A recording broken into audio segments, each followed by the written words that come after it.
Hello friends and welcome back to the channel. I am Verdansk, the average dad gamer. The footage you're seeing in the background is me continuing my camo grind towards Dark Matter because, as you all know if you've been watching, I've put it off and the bills come due, so that's what we're doing today.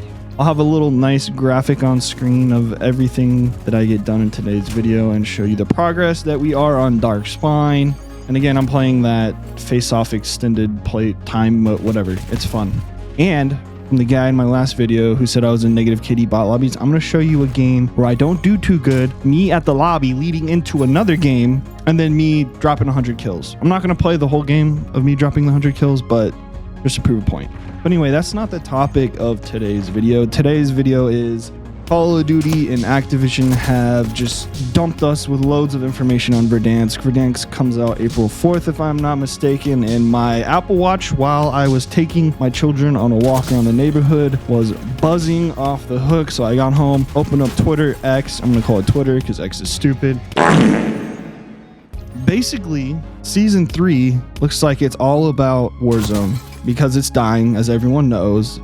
The rumors are that if the player count doesn't stay up, maintain profits, whatever, yada yada, I'm sure you've all heard it, that it's just gonna kind of be set to sail, ghosted. Not gonna get much updates, not gonna get attention, and it's just gonna be left to rot into the hackers. Now, if we want to go over some of this info dump we got today, they gave us usually what looks like the blueprints for the upcoming season, but it's literally just about Warzone. It shows the map Verdansk, same gulag, you know, the showers or whatever. Modes, Battle Royale, Rebirth, Resurgence, Plunder, Battle Royale Casual.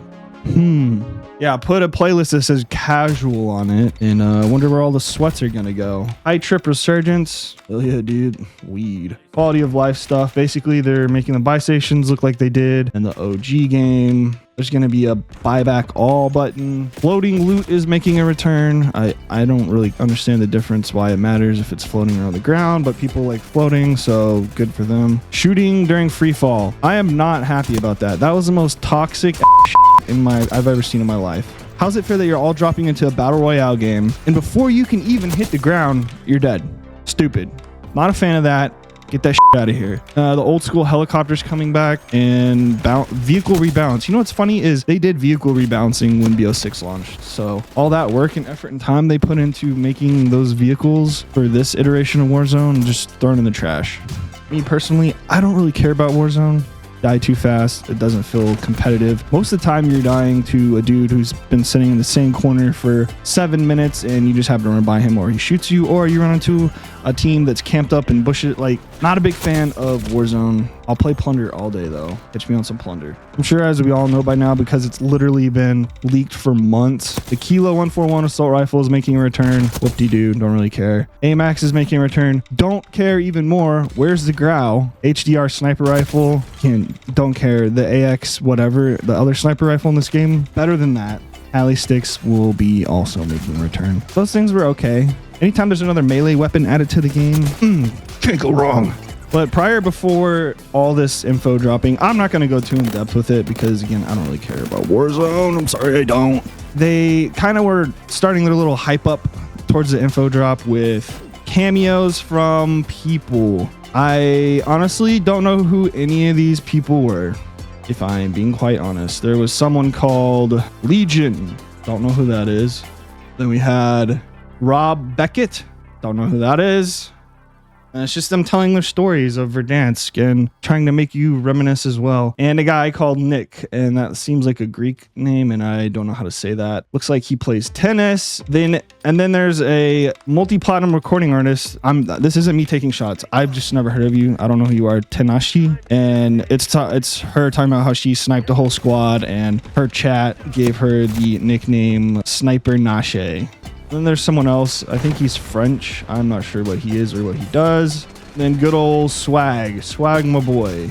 Not really my boy, but I guess the most prominent face in Warzone, if you want to say that. But, bro, okay, he's talking about dropping a personal best record, but the funny thing is, and I saw this tweet from someone called Anthony, and He said 3 months ago, he was on the verge of tears because of how bad Warzone is, and now he's keep doing paid ads from them. And yeah, it's funny because the dollar talks, and the dollar talked hard for swag. So whenever you hear Twitch streamers or YouTubers be like, I'm done playing this game sucks, yada yada yada, whatever, just know as soon as a check hits their bank account, they're gonna go right back to hyping it up, stroking Activision, if you know what I mean, giving it the Gluck.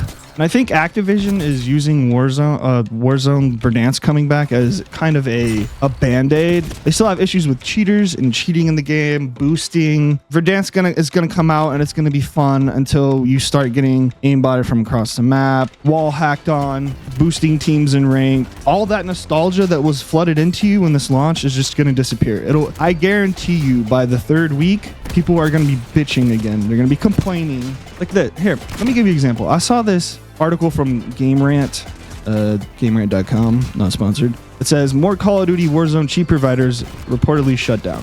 And I'm just going to touch briefly on the article here. Activision is actively working to push back against cheaters across various Call of Duty games, including Black Ops 6, where the studio recently confirmed it was implementing new measures to combat hackers in ranked play mode. Players have reportedly expressed frustration over cheaters as they undermine the gameplay experience. Recently, many reported that hackers were disconnecting players from matches, allowing them to secure victories and gain RP, yada yada yada.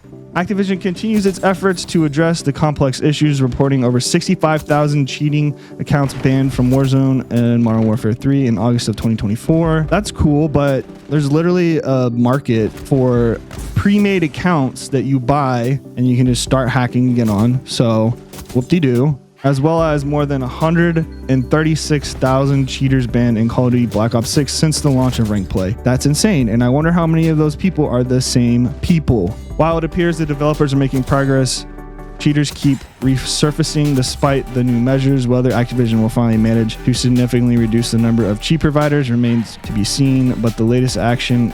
Okay, so I scrolled down too far. So there was something in here where it was talking about Warzone cheat providers reportedly shut down. I'm not going to pronounce their names.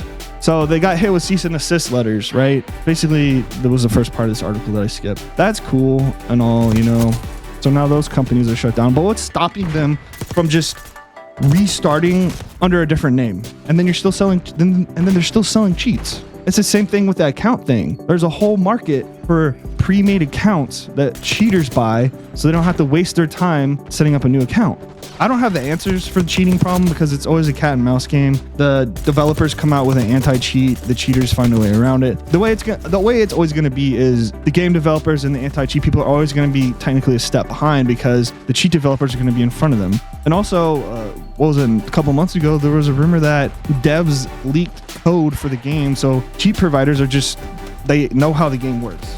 That's enough from that. I'm done talking about Warzone stuff. I think I'll probably go back and play Verdansk. Unless the friends want to play VR, I really don't care to play VR. Like I said, I had fun on Plunder, just running around. It's like a glorified TDM. Just run around, big map, shoot stuff, kill people, make people angry. We had fun playing that. I'll probably go back and play that if we can ever get people together. Sitting on top of the soccer stadium was our spot because we're little bots. Or we liked the prison. The prison was sick. Other than that, Verdansk is just a band-aid because whatever problems are in the game are still going to persist with the cheating. And I don't play, but I know there's bugs. Hit registration is a thing in multiplayer, and I know it's a thing in Warzone, and it drives me insane. So like, none of this is going to matter until the underlying issues are fixed. But anyway, I think I've yapped enough. I'm going to go ahead and get out of here. Enjoy my day. Y'all do the same. Catch you in the next one. Laters.